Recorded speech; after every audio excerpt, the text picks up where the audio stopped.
What's up guys, my name is Courtney Budzyn and this is What's for Din.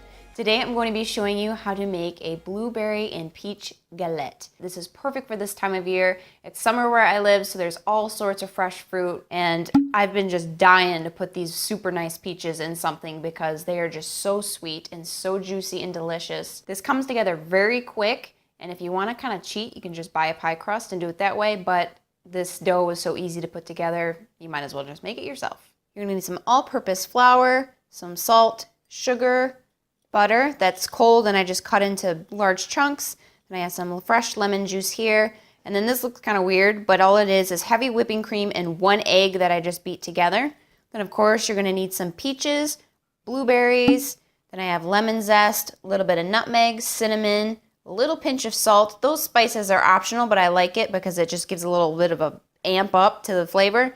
Cornstarch, some more sugar, and vanilla extract, and that's all you need.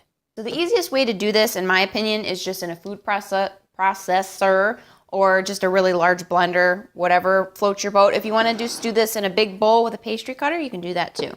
So what I'm doing is dumping my flour and salt in my blender along with my sugar. I'm just going to pop the lid on for like a second and just pulse this till it's combined.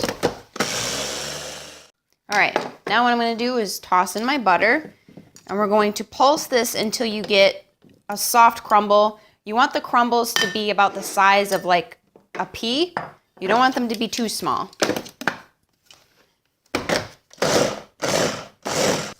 That's good enough for me. As you can see, there's still a lot of flour in there, but we're going to add some wet ingredients at this point, so you don't want to pulse it too much, because we still have to mix this in. So I'm going to put in 2 teaspoons of our lemon juice and about 1/4 cup of our egg and cream mixture.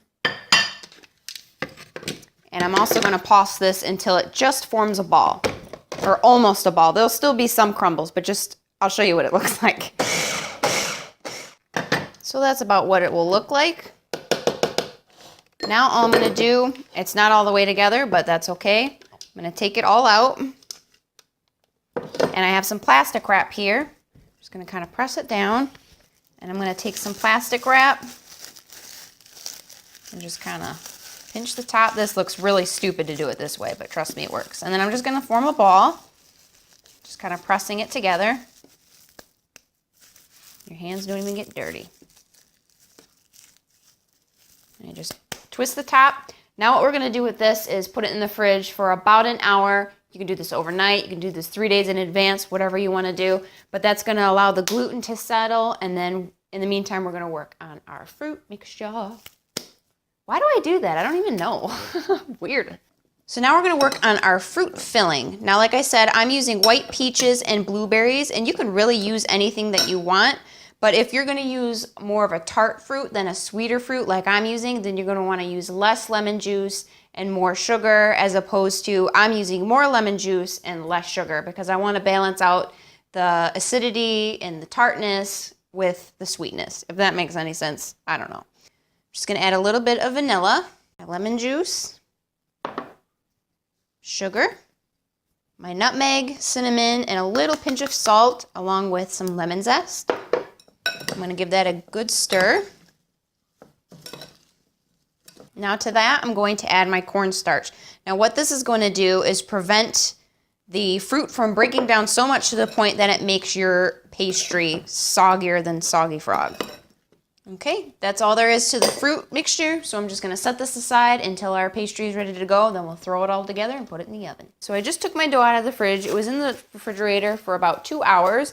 And the second thing you're going to want to do is make sure you preheat your oven to 400 degrees, so that's ready to go for you. So now what I'm going to do is just kind of press this down first.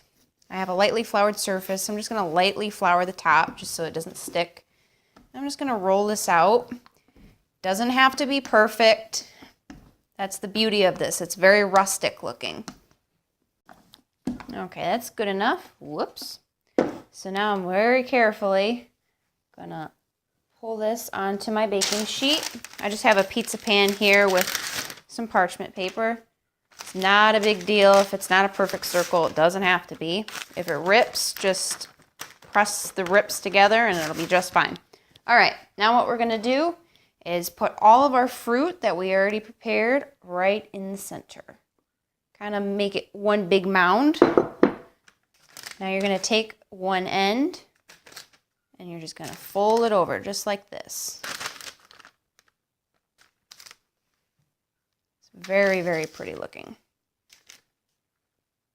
Just like that. Look how pretty that looks. So the next thing I'm gonna do is take the rest, well, just a little bit of the rest of our egg and cream mixture and brush that on. It's gonna give it a nice golden color when it's in the oven.